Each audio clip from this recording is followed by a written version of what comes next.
King Louis XVI was a French monarch who lost his head on the guillotine during the French Revolution, but he was a man who was incredibly hated across France, and he would make a number of big mistakes during his reign. His wife Marie Antoinette was also despised, and together the royal family was seen as out of touch, and it was desperate at the time as the people of the nation was starving, whilst the royal family lived a very lavish lifestyle. The royals were gambling huge sums of money, and people were dying, but tensions came to a head and revolution broke out. But no one would have ever imagined that the anger would result in the execution of a king and queen on the same guillotine in Paris, especially after the king was a patron of the execution device. But in the years following his death and burial, the king's coffin was broken into, and his remains were dug up. Join us today as we look at opening the coffin of the executed King of France, and as always, to support our channel, please make sure to subscribe. The French king was formally arrested on the 13th of August 1792, and his ordeal was rough, as he was imprisoned inside of the Temple, an ancient prison in Paris. He was forced to abdicate and was deposed, and he was simply known as Louis Capet, and a king no more. The king was then brought to trial, and he would be paraded throughout the crowded streets, but the people were shocked what was happening, as the king was brought in front of the National Convention to hear that he had been accused of high treason. Louis XVI was also accused of a large number of crimes against the state, and he tried to defend himself as best as he could, but he knew that he would be found guilty. He could have been exiled and sent to different countries and lands, but he was sentenced to death. In January 1793, the 38-year-old King Louis XVI was taken from his prison to the guillotine inside the Place de la Révolution in Paris. The guillotine was actually brought into commission by Louis himself, and it had been suggested that he even suggested using a slanted blade rather than a curved blade which had been put forward. But he would never have believed that this would take his life. The device would take the heads of thousands following the king's execution in what was known as a reign of terror, but the king's execution began the bloodshed. Louis XVI tried to make a short speech on the scaffold, but was drowned out by the sound of guards and drumming, and he claimed he was innocent of any crime.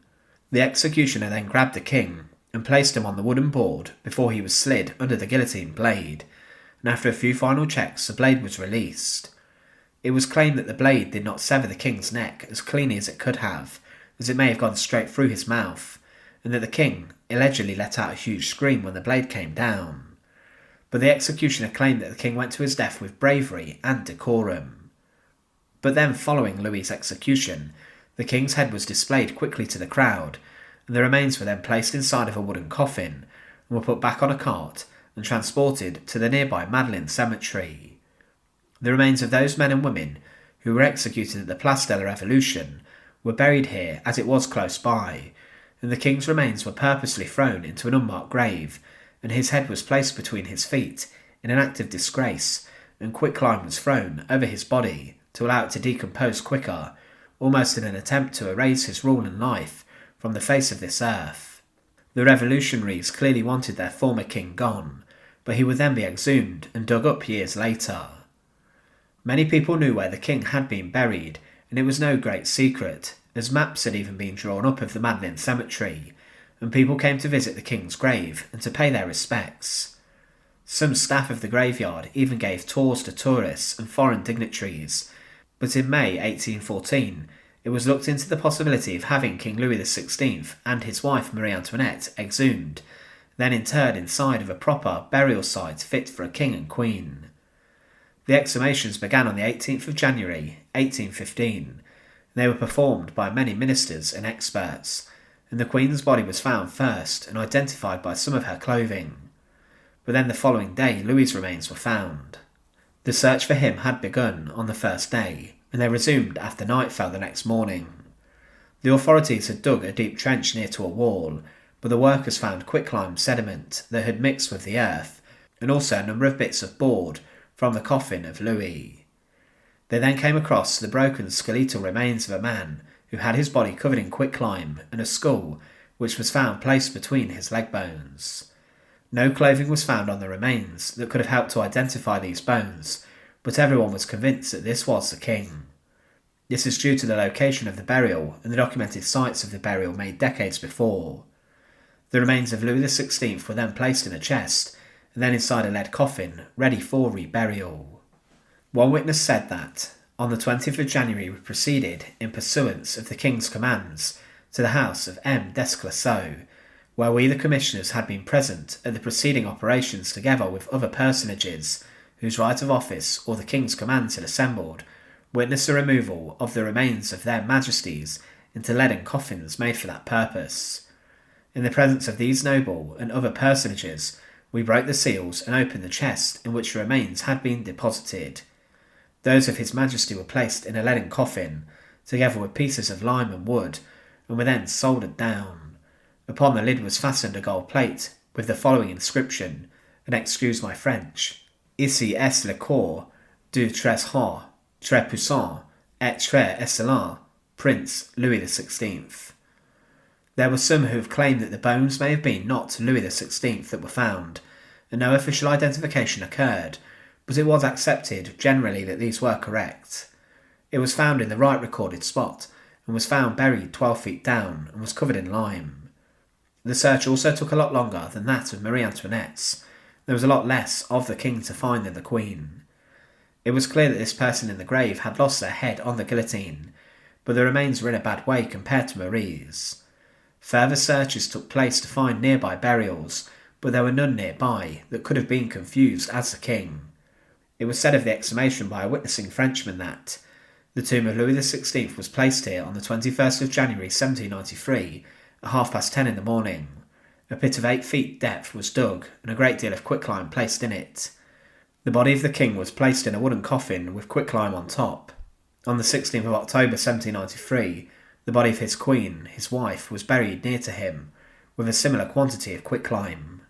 The coffin of Louis XVI, after around 2 decades, had been broken into, and his remains were then planned to have been buried inside of the Basilica of Saint-Denis, and specifically inside of the royal mausoleum befitting their status as kings and queens of France.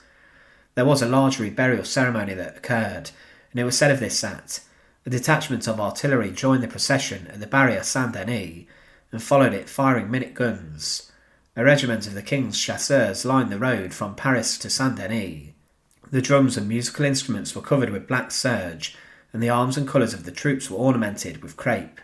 A deep and solemn silence prevailed among the multitudes who thronged the streets and road by which the procession passed. Upon reaching the church of Saint-Denis, the bodies were taken from the car by the Gardes de la Manche and carried into the church, where they were received by the clergy and presented by the Bishop of Carcassonne to the Bishop of Aire. They were then placed upon a lofty tomb of state in the midst of the choir. When all these attendants had taken their places, the service commenced. The princes and princesses, followed by their Grand Master, the Master of Ceremonies, and their assistants, approached the altar to present their offerings, after which a funeral oration was delivered by the Bishop of Troyes. The absolution having been pronounced, the bodies were lowered into the royal vault, into which Monsieur and the 2 princes, his sons, descended, and prostrated themselves upon the coffins of their royal relatives. Salutes of artillery were fired at the moment when the procession set out from Paris, during the service of Saint-Denis, and when the bodies were lowered into the vault. To perpetuate the memory of these august victims, the king has ordained that solemn funeral services shall be performed annually in all churches of the kingdom on the 21st of January for the repose of the soul of Louis XVI, and on the 16th of October for that of his royal consort, that on those days the court shall wear mourning, and the public offices, courts of justice, exchange and theatres should be closed. The reburial of King Louis XVI was a huge event, and many of the members of the nobility were there to witness this, but he is remembered in history as a king who had a blatant disregard for the feelings of his people, and he was a monarch who should have been more in touch with what was happening inside of his lands. If the king had tried to help the plight of the French back in the 1790s, then there could very well have been still a monarchy in France today, but following his execution, his remains were dug up and exhumed. Thanks for watching. To support our channel, please make sure to subscribe, and once again, thank you so much for watching.